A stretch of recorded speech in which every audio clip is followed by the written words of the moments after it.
Zakat hewan. Zakat hewan disebut juga dengan zakat an'am atau zakat ternak, yang berarti zakat yang dikeluarkan seseorang yang memiliki hewan ternak, unta, sapi, dan kambing, yang jumlahnya sudah mencapai nisab.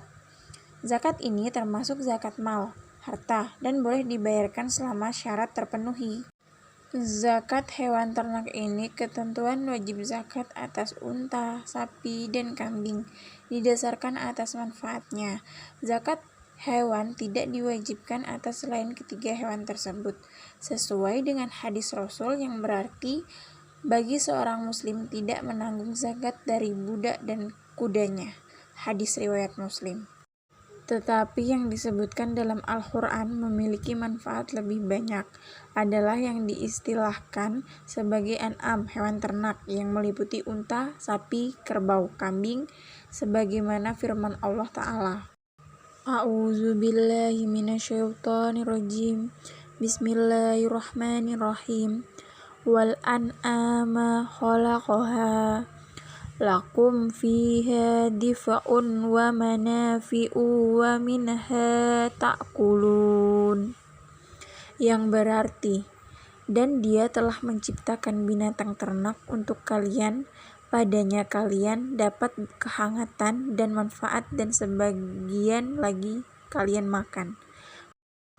Quran Surat An-Naml ayat 5. Binatang ternak merupakan harta yang sangat berharga dan mengandung manfaat. Maka dari itu Allah memerintahkan manusia untuk bersyukur, yaitu dengan mengeluarkan zakat yang telah ditentukan oleh syariat. Dalil zakat hewan ternak. Tentang kewajiban zakat binatang ternak, dalilnya adalah dalam Atsar yang diriwayatkan Al-Bukhari 1386 dari Anas bin Malik, bahwa Abu Bakar menuliskan surat untuknya dan mengutusnya ke Bahrain. Dalam surat tersebut beliau menulis, "Ini adalah kewajiban zakat yang difardukan Rasulullah kepada kaum muslimin." Dalam surat tersebut disebutkan nisab zakat setiap hewan ternak, semua dijelaskan terpisah pada bagiannya masing-masing. Baiklah, di sini saya akan menjelaskan jenis nisab zakat hewan ternak sapi. Jenis nisab zakat hewan ternak sapi adalah kewajiban zakat atas sapi merupakan ketetapan nas dan ijma' para ulama. Dalam Sahih Bukhari dan Muslim diriwayatkan dari Jabir radhiyallahu anhu bahwa Rasulullah SAW bersabda, yang artinya setiap pemilik unta, sapi, dan kambing yang tidak menunaikan zakat dari ketiganya, maka pada hari kiamat akan datang kepadanya hewan ternaknya yang paling besar dan paling gemuk yang akan menanduknya dan menginjaknya. Diriwayatkan oleh Ahmad dan Tirmidzi dari Mu'ad bin Jabal radhiyallahu anhu bahwa ketika Rasulullah SAW mengutusnya ke Yaman, beliau memerintahkannya untuk mengambil zakat dari sapi, yaitu dari setiap 30 ekor sapi, zakatnya adalah 1 ekor sapi yang berumur 1 tahun dan memasuki umur 2 tahun. Dan dari setiap 40 ekor sapi, zakatnya adalah 1 ekor sapi yang giginya sudah lengkap. Apabila jumlah sapi mencapai 30 ekor, maka zakatnya adalah sapi jantan atau sapi betina yang berumur 1 tahun dan memasuki umur 2 tahun, yang disebut juga dengan tabi'i atau tabi'ah. Dinamakan demikian karena pada umur tersebut sapi masih mengikuti induknya untuk merumput.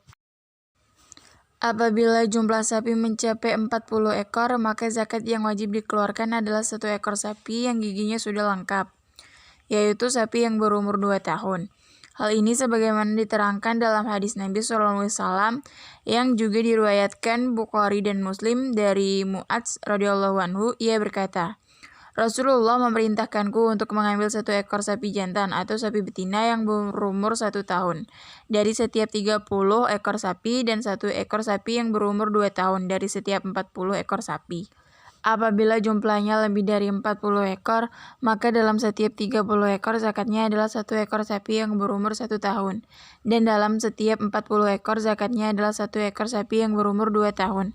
Sapi yang berumur 2 tahun disebut dengan musinah karena pada umur ini sapi tersebut telah lengkap giginya. Dan disebut juga dengan tasaniyah.